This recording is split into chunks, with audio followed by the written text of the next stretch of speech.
Imagínese la escena. Es 1969. En un semáforo de cualquier ciudad americana se detienen dos automóviles, uno junto al otro. A la derecha, un Ferrari italiano de color rojo, $200,000 de sofisticación europea, el símbolo más reconocible del dinero y la velocidad en el mundo. A la izquierda, un Plymouth color naranja con calcomanías de caricatura y una bocina que suena como un pájaro de dibujo animado, comprado con 3 años de salario de obrero industrial. La luz se pone verde. El Plymouth llega primero a la siguiente cuadra. Esa escena ocurrió miles de veces en la historia del muscle car americano y define perfectamente por qué esos automóviles humillaron al mundo entero antes de desaparecer. Número 10. El Shelby GT500 de 1967. En 1967, cuando Carroll Shelby tomó el Ford Mustang estándar y le instaló un motor de 428 pulgadas cúbicas de cilindrada con 355 caballos de fuerza oficiales, cifra que los especialistas de la época estimaban al menos 50 caballos por debajo de la realidad, el resultado costaba $4,200 en el concesionario. El Porsche 911 S de ese mismo año costaba $6,900. El Ferrari 275 GTB costaba $12,000. El Shelby GT500 era más rápido que el Porsche en aceleración pura, igualaba al Ferrari en el cuarto de milla y costaba menos de la mitad de cualquiera de los dos. El mecánico que lo compraba podía pagarlo a plazos con su sueldo mensual. El médico que compraba el Porsche necesitaba 2 meses de ingresos para el mismo privilegio. Esa diferencia económica para velocidad equivalente fue la definición exacta de lo que los muscle cars americanos hicieron al mercado de alto rendimiento europeo durante una década entera. El Shelby GT500 también tuvo una conexión específica con México que la mayoría de sus aficionados latinoamericanos no conoce. Carroll Shelby, el tejano que creó los Shelby Cobra y los GT500, había competido en la carretera panamericana en 1954, desarrollando en ese proceso una relación particular con las carreteras mexicanas y con el tipo de conducción agresiva que esas carreras exigían. Esa experiencia directa en México influyó en la filosofía de desarrollo de los carros que Shelby construyó posteriormente, carros que debían funcionar en condiciones extremas de carretera, no únicamente en circuitos controlados. Lo que queda del Shelby GT500 de 1967 son unidades que hoy alcanzan entre $150,000 y $250,000 en subasta, 50 veces el precio original. El Shelby GT500 también dejó una huella técnica específica en el mercado mexicano, a través de los talleres de tuning de la Ciudad de México, que en los años 70 importaban piezas del motor Cobra Jet desde Texas para preparaciones de competición local. Esas piezas, carburadores de 4 cuerpos, colectores de admisión de alto flujo, árboles de levas de competición, llegaban empacadas en las maletas de los mecánicos que cruzaban la frontera, creando una economía informal de alto rendimiento que conectaba directamente las calles de Dallas con los circuitos de la Fórmula K mexicana, sin que ningún documento oficial registrara esa transferencia tecnológica. Del Shelby que humilló al Porsche en precio y velocidad al compacto americano que tomó el concepto a su extremo más radical, la máxima potencia al precio más bajo posible sin ningún compromiso de comodidad. Hay un escalón que define dos filosofías distintas de humillar al mercado europeo.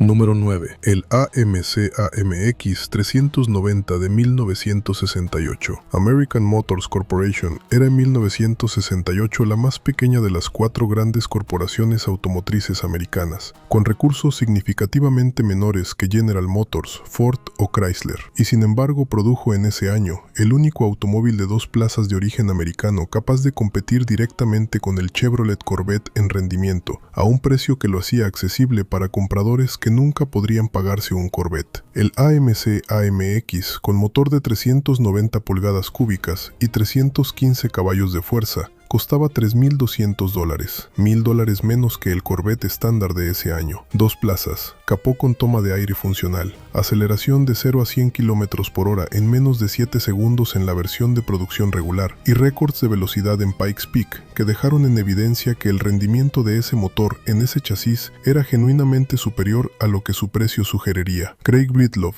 el mismo piloto que había establecido récords de velocidad terrestre en los salares de Utah, tomó un AMX estándar de concesionario y estableció 106 récords de velocidad oficiales de la AMA en un fin de semana en Goodyear, Arizona. El AMX fue también el primer automóvil americano de dos plazas desde el Thunderbird original de 1955 en no ser un Corvette. Esa distinción, llegar al mercado con un producto genuinamente competitivo, sin los recursos de General Motors, define perfectamente el espíritu de AMC, hacer más con menos y hacerlo mejor de lo que nadie esperaba. Lo que queda del AMX 390 son objetos de colección activa que los clubes de AMC en todo el mundo buscan con la pasión que se reserva para los automóviles que vencieron contra todo pronóstico. El AMC AMX también tiene un capítulo específico que ilustra la diferencia entre las filosofías de diseño americano y europeo de esa época, mientras que el Jaguar E-Type fue declarado por Enzo Ferrari el automóvil más hermoso jamás diseñado, un cumplido que el fabricante inglés usó en toda su publicidad posterior. El AMX nunca recibió ningún cumplido de ningún competidor europeo. Su diseño era funcional, americano, directo, pero en las pruebas de rendimiento donde ambos carros compitieron en condiciones comparables, el americano de $3,000 llegaba al mismo tiempo o antes que el inglés de $7,000. La belleza no ganaba carreras en los semáforos de Cincinnati en 1968. Del AMX que ganó, sin los recursos de nadie, al sedán americano que convirtió la potencia masiva en el artículo de consumo más democrático que Detroit jamás produjo, hay una diferencia entre humillar con ingenio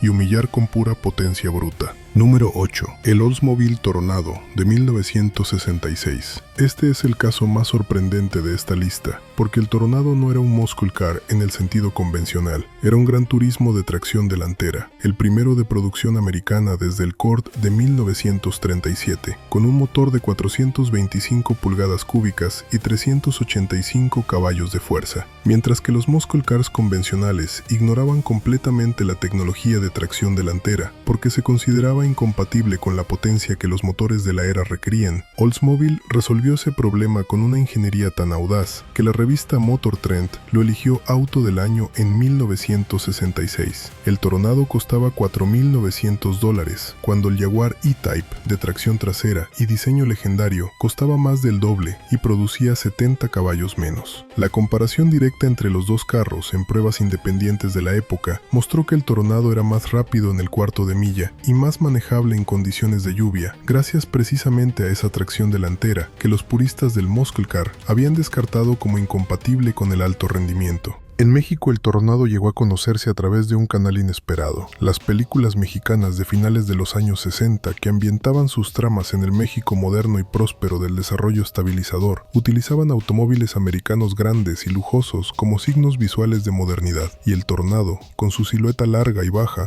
aparece en algunos fondos de esas producciones como símbolo involuntario del México que aspiraba a parecerse al norte. Lo que queda del Toronado de primera generación son algunos de los objetos de colección americanos más infravalorados del mercado, cotizando todavía por debajo de lo que su importancia histórica justificaría. El Toronado también generó en México una industria paralela específica que muy pocas fuentes documentan. Durante los años 70, algunos talleres de carrocería mexicanos de Ciudad de México y Guadalajara desarmaban Toronados accidentados importados para recuperar los componentes de su sistema de tracción delantera, que los mecánicos mexicanos, especializados en preparaciones de competición, estudiaban como referencia técnica de cómo resolver el problema de transmitir potencia extrema a las ruedas delanteras sin que la tracción se perdiera en la aceleración. Ese conocimiento técnico, transmitido de manera informal a través de talleres sin ningún registro oficial, influyó en el desarrollo del tuning local de tracción delantera durante años posteriores. Del Toronado que humilló al Jaguar con tracción delantera, al muscle car que humilló a la Maserati con precio de clase trabajadora, hay un salto de la sofisticación tecnológica a la brutalidad comercial deliberada.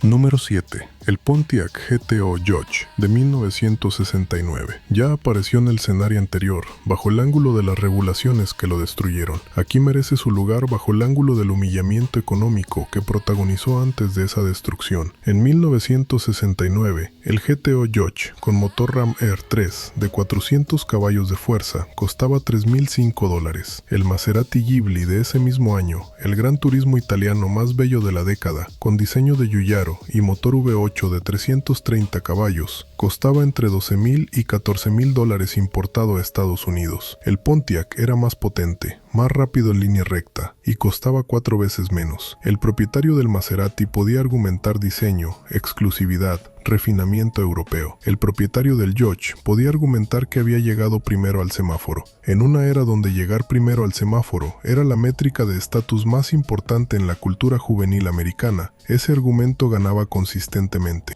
La relación entre el GTO Dodge y el universo latinoamericano fue especialmente indirecta, pero culturalmente significativa. John DeLorean, el ingeniero rebelde que había creado el GTO original en 1964, desafiando deliberadamente las reglas internas de General Motors, era en ese momento una figura suficientemente pública para que sus decisiones sobre el Dodge generaran cobertura en medios de comunicación latinoamericanos que seguían el mercado automotriz americano. Esa visibilidad construyó en México y en otros países latinoamericanos una conciencia sobre el GTO que trascendía el conocimiento técnico del automóvil para convertirse en referencia cultural de un tipo específico de rebeldía industrial americana. Lo que queda del Dodge son unidades en naranja y amarillo que en encuentros de clásicos latinoamericanos generan más reacciones que prácticamente cualquier otro muscle car de la era. El GTO Dodge también tiene una historia de mercado secundario latinoamericano que ilustra cuánto tardó la región en reconocer el valor de esos automóviles. Durante los años 80 y 90, cuando algunos GTO de esa época llegaron a México a través de importaciones informales, traídos desde Texas en estados de abandono parcial para ser restaurados con mano de obra mexicana más económica, los precios que se pagaban eran ridículamente bajos comparados con los valores actuales. Propietarios actuales de GTO Dodge restaurados en México describen haberlos comprado en ese periodo por sumas equivalentes a 2 o 3 meses de salario de un trabajador calificado. Esa infravaloración histórica es parte de la razón por la que hoy esas unidades tienen historiales de propiedad latinoamericana que los compradores americanos valoran específicamente porque documentan décadas de uso en condiciones distintas a las de Estados Unidos. Del Pontiac, que humilló a la Maserati por precio, al Ford, que humilló al mundo entero por precio y luego fue deliberadamente castrado por su propio fabricante, hay una diferencia entre humillar desde afuera y humillar desde dentro.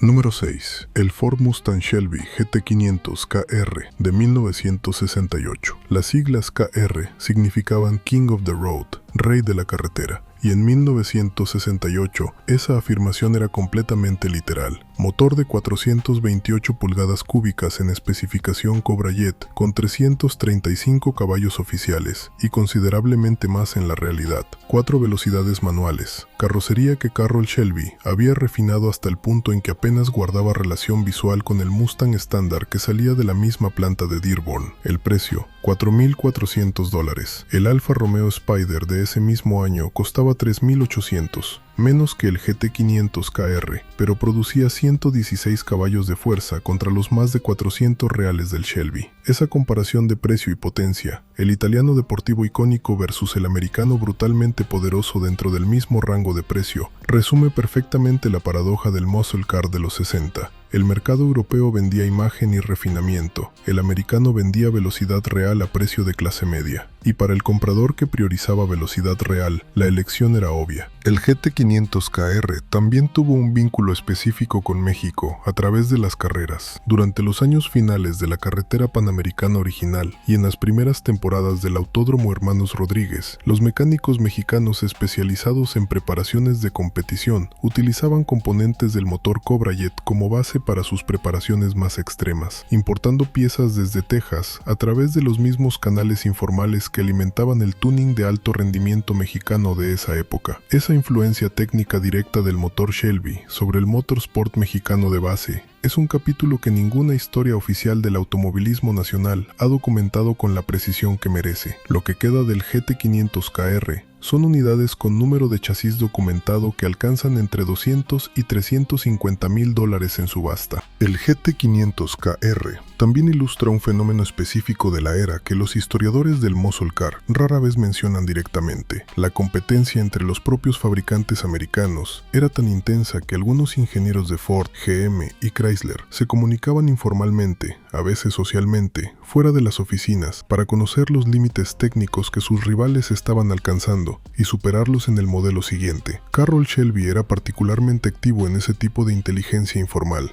y algunos de los saltos de rendimiento que el GT500 registró entre versiones sucesivas respondían a información obtenida de esa manera sobre lo que la competencia estaba preparando, más que a estudios internos sistemáticos. Del Shelby, que compitió en precio con el Alfa Romeo, al Dodge, que no compitió en precio con nadie porque simplemente no tenía competencia posible en ninguna categoría que midiera velocidad pura en línea recta. Hay una diferencia entre ser barato y ser imbatible. Número 5. El Dodge Viper RT10 de 1992. Cuando Dodge presentó el Viper en el Salón del Automóvil de Detroit en enero de 1989 como concept car, la reacción del público fue tan inmediata y tan intensa que Chrysler decidió producirlo antes de que tuviera siquiera un motor definitivo diseñado. Motor V10 de 8 litros desarrollado con Lamborghini, que Chrysler había adquirido en 1987. 400 caballos de fuerza, 0 a 100 en 4.6 segundos. Precio, $50,000 en 1992. El Lamborghini Diablo de ese mismo año costaba $240,000. El Ferrari 512 TR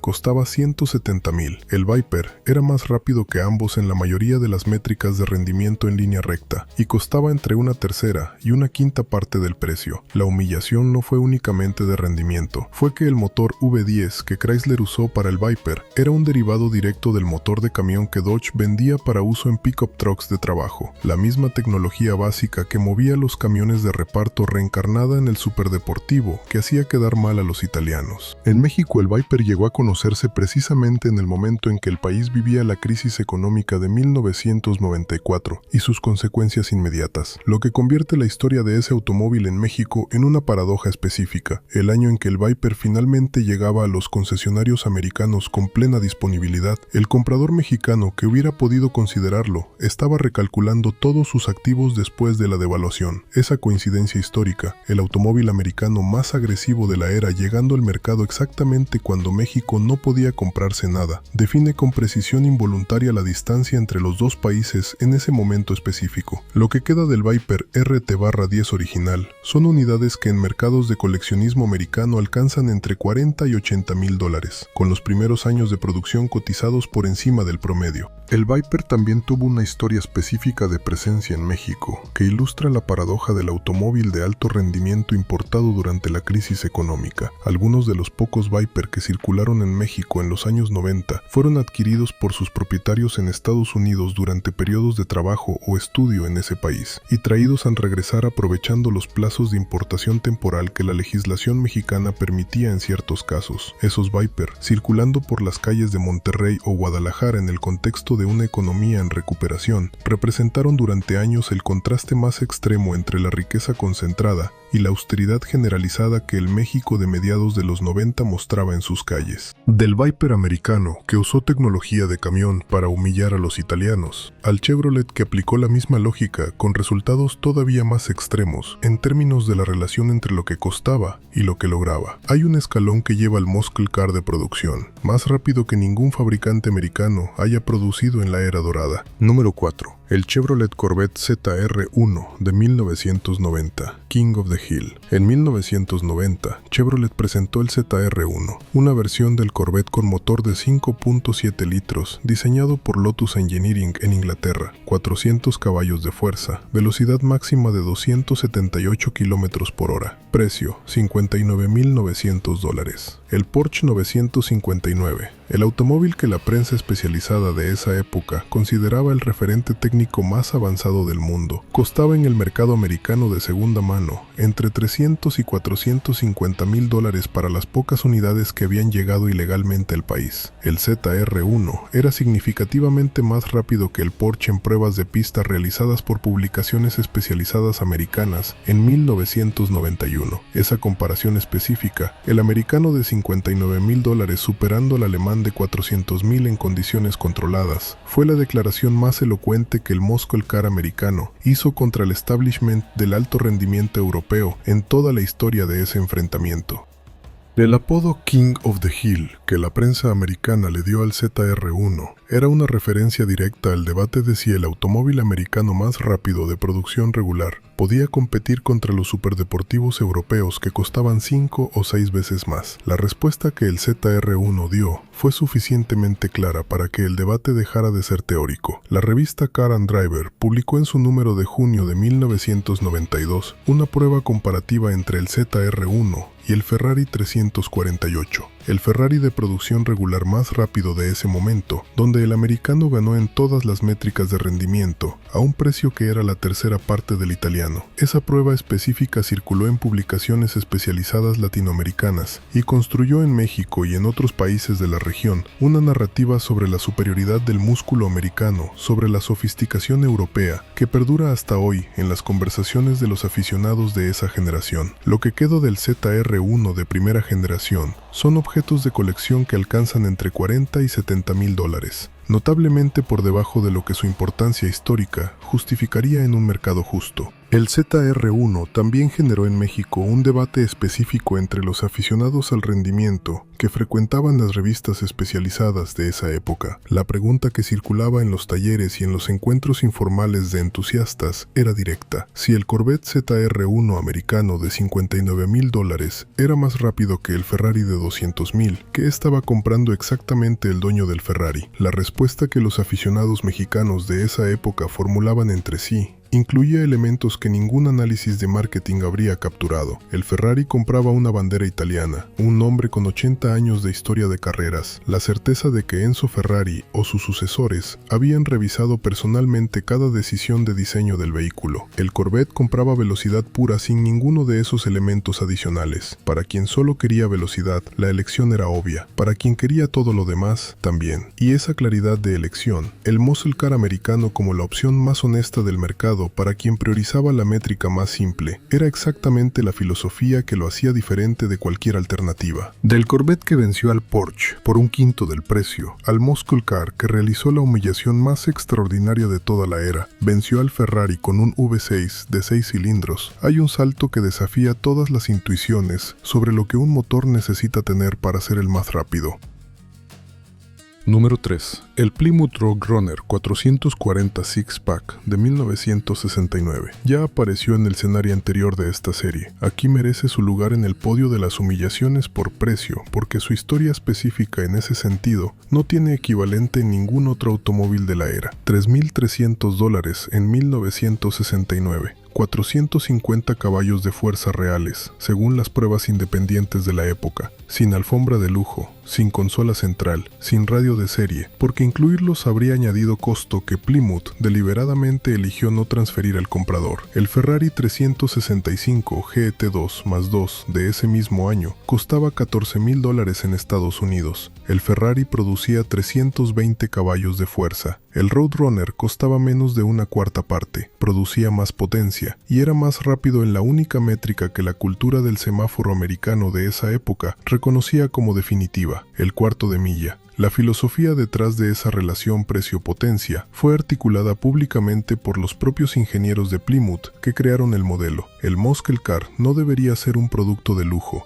debería ser la herramienta de rendimiento más democrática posible, accesible para quien ganaba lo suficiente para pagarse un carro nuevo, pero no lo suficiente para los lujos que la competencia consideraba indispensables. El Roadrunner también tiene un vínculo latinoamericano que ningún libro americano sobre muscle cars menciona: el Correcaminos. El personaje de dibujo animado de Warner Bros. Que dio nombre al carro y su bocina era uno de los personajes de televisión más conocidos en México durante los años 60 y 70, transmitido en la televisión abierta nacional con regularidad. Esa familiaridad con el personaje creó en el México de esa época una asociación cultural entre el nombre Roadrunner y un tipo específico de velocidad imposible de atrapar, que el automóvil real amplificaba de manera involuntaria, un carro barato que nadie podía alcanzar. Para el mexicano de clase media que veía las caricaturas y soñaba con un carro que funcionara igual que el pájaro que nunca pudieron atrapar en el desierto, El Roadrunner representaba exactamente eso. Lo que queda son las unidades con el 440 six-pack original y la bocina funcional, objetos que en encuentros de clásicos americanos en toda América Latina generan reacciones que ningún Ferrari de precio superior puede igualar. El Roadrunner también tuvo un efecto cultural en México que va más allá de la caricatura. En los años 70, cuando la televisión abierta mexicana transmitía regularmente las películas de acción americanas donde el Roadrunner y otros muscle cars protagonizaban escenas de persecución a velocidades que las calles mexicanas no admitían, esas escenas construyeron en la imaginación colectiva de una generación entera un mapa de lo que era posible en la carretera americana, que era simultáneamente completamente real y completamente inalcanzable desde México. El músico de banda de rock mexicana de los años 70, que colocaba una calcomanía del Correcaminos en su guitarra, no estaba pensando en un Plymouth específico, estaba invocando una idea de velocidad y libertad que el carro había encarnado sin que él pudiera comprarlo, ni vernos circular por ninguna calle de su ciudad. Esa apropiación cultural del símbolo, desconectada del objeto real, es exactamente el tipo de relación que México construyó con los mejores automóviles americanos de esa era. Del Roadrunner que humilló al Ferrari por precio y al mundo por principio, al Buick que humilló al Ferrari por velocidad, sin usar siquiera un motor de 8 cilindros. Hay un salto que desafía todo lo que la era del muscle car supuestamente representaba. Número 2. El Buick GNX de 1987. Este es el caso más improbable, más inesperado y más perfectamente documentado de humillación por precio de toda la historia del muscle car americano. No es un carro de los años 60. No tiene un motor V8 de gran desplazamiento, no tiene el aspecto agresivo que los aficionados al muscle car asocian con la era dorada. Es un coupé de 4 plazas, basado en el Buick Regal, el automóvil que en 1987 los aficionados al rendimiento asociaban con los médicos de mediana edad y los abogados jubilados, pintado completamente en negro, con un motor V6 turboalimentado de 3.8 litros, 276 caballos de fuerza oficiales. Precio, $29,000. El Ferrari Testarossa de ese mismo año costaba $180,000. El Lamborghini Countach costaba entre $120,000 y $140,000. El GNX era más rápido que ambos de 0 a 100 km por hora e igualaba al Ferrari en el cuarto de milla, según las pruebas publicadas por Car and Driver en 1987. 547 unidades fabricadas en total, todas en negro, todas con los mismos números de producción secretamente subestimados, porque Buick no quería activar las alarmas de las compañías de seguros con la potencia real del motor. La historia del GNX es también la historia del final de una era. Buick sabía que la plataforma trasera del Regal iba a ser reemplazada en 1988 por una plataforma de tracción delantera, que nunca admitiría ese nivel de potencia en configuración trasera. El GNX fue el último acto de una filosofía mecánica que sabía que estaba terminando. El motor turbo V6 en tracción trasera como herramienta de rendimiento extremo, y eligió despedirse de la manera más brutal posible, siendo más rápido que los Ferraris y las Lamborghinis que el mercado de altos ingresos consideraba inalcanzables. El apodo de la prensa americana para ese carro, el carro de Darth Vader, capturaba perfectamente su carácter, toda la apariencia de algo ordinario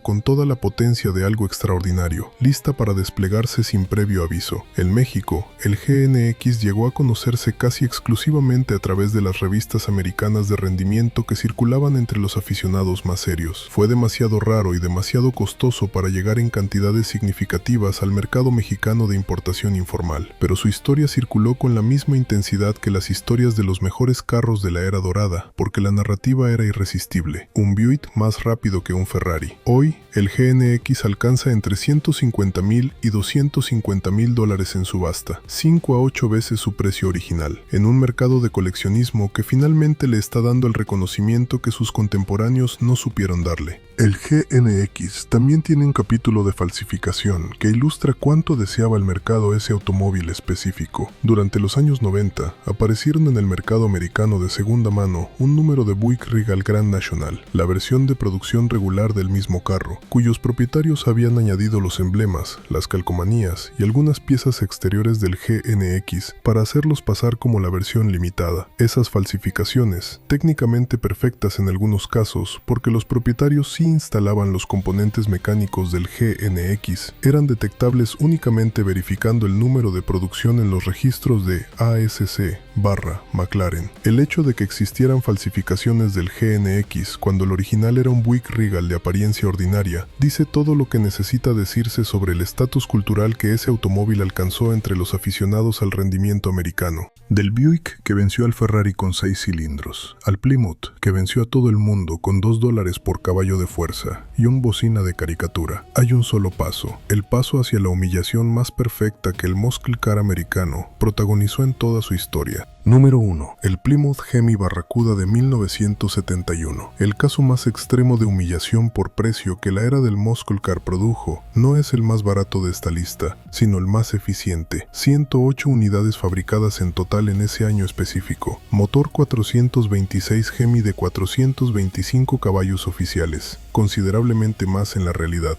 En la carrocería más hermosa que Plymouth había diseñado en toda su historia, rediseñada completamente en 1970, con líneas que los historiadores del diseño automotriz americano describen como las más proporcionadas que la marca produjo en el siglo XX. El precio en el concesionario en 1971, aproximadamente $4.800, con el motor Hemi como opción adicional. El Ferrari 365 GTS/4 Daytona Spider de ese mismo año, el automóvil más rápido y más deseable que Ferrari producía en esa época, costaba en el mercado americano entre $25 y $30.000. El Barracuda Hemi era más rápido que el Ferrari Daytona en el cuarto de milla. Costaba menos de una quinta parte, era más poderoso en potencia pura, y fue el último año en que el Hemi estuvo disponible en ningún automóvil de producción de Chrysler. En 1972, ese motor desapareció del catálogo por las mismas regulaciones de emisiones que estaban destruyendo a todos sus contemporáneos. La combinación de esos tres elementos, la rareza extrema de 108 unidades, la potencia del último Hemi disponible en carro de calle y la belleza de esa carrocería específica, convirtió al Plymouth Hemi Barracuda de 1971 en el objeto más buscado del coleccionismo americano de alto nivel. Pero la humillación que protagonizó en su época no fue el coleccionismo posterior, fue la realidad cotidiana de que cualquier trabajador americano que pudiera pagarse un carro nuevo con las mensualidades correctas podía humillar en el semáforo a cualquier Ferrari, Lamborghini o Maserati que se le pusiera al lado. Esa democratización de la velocidad extrema, la certeza de que no necesitabas dinero de millonario para tener el carro más rápido en cualquier semáforo de cualquier ciudad americana, fue exactamente lo que el gobierno americano, las compañías de seguros y la crisis del petróleo decidieron en los años siguientes que el mundo no podía seguir permitiéndose. Hoy el Hemi Barracuda de 1971 vale entre 3 y 5 millones de dólares. Cada una de las 108 unidades ha sido rastreada individualmente por coleccionistas que conocen su historia completa. En México ninguna llegó originalmente, pero la historia de ese automóvil, del obrero americano que por $4.800 podía llegar antes al semáforo que el millonario en su Ferrari, circula en la memoria automotriz latinoamericana como el símbolo más perfecto de lo que esa era fue antes de que la apagaran. El Hemi Barracuda tiene también una dimensión filosófica que ningún análisis de mercado captura completamente, pero que los propietarios originales articularon de maneras que han quedado registradas en entrevistas posteriores. El hombre que compraba un Hemi Barracuda en 1971 sabía que estaba comprando el último de algo, el último año del Hemi, probablemente los últimos años de esa configuración completa de músculo americano puro. Esa conciencia de estar comprando el final de una era daba al acto de compra un peso emocional que ningún Ferrari de ese año podía ofrecer, porque el Ferrari prometía continuidad, la marca seguiría, los modelos mejorarían, la exclusividad se mantendría. El Barracuda Hemi prometía exactamente lo contrario, que lo que se estaba comprando era irrepetible, y esa irrepetibilidad, reconocida por sus compradores en el momento mismo de la compra, es la razón por la que el precio de esas 108 unidades ha subido de $4.800 a $5 millones en 55 años, no como inversión calculada, como confirmación de que quienes lo compraron en 1971 tenían razón.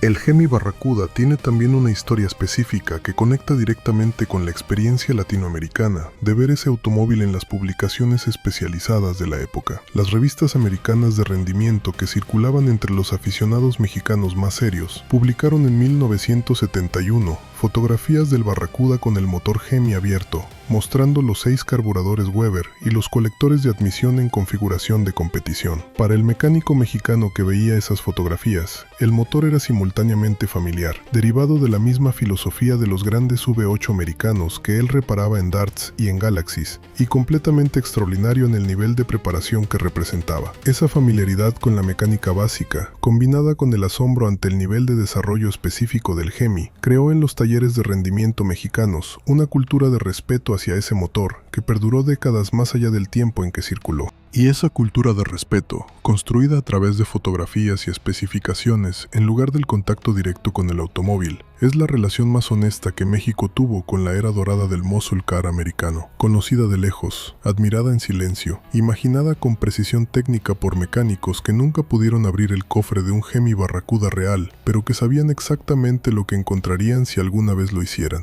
Eso es lo que los hace grandes todavía, 50 años después. En cualquier semáforo imaginario, donde un Roadrunner naranja y un Ferrari rojo se detienen uno junto al otro, esperando que la luz se ponga verde, antes de tiempo y sin permiso de nadie que lo hubiera comprado, probablemente mucho. Pero eso ya es otra historia que el muscle car americano no alcanzó a contar porque lo apagaron antes de tiempo.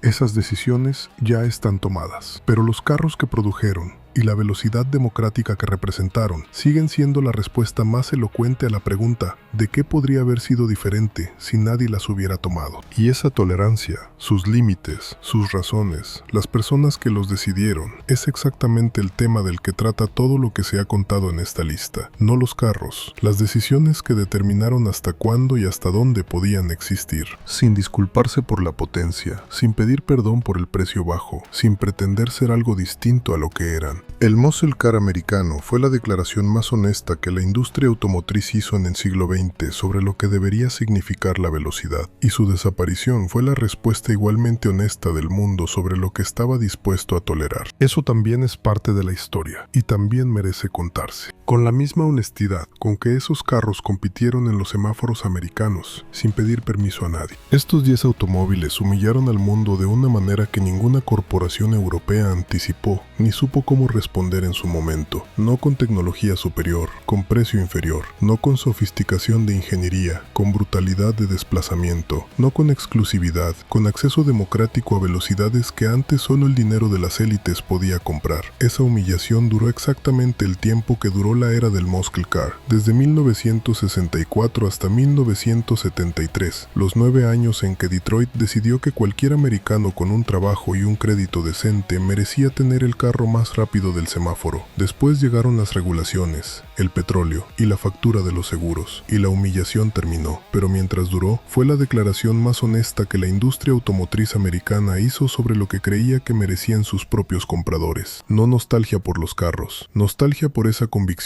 la de que la velocidad no debería ser privilegio de nadie en particular.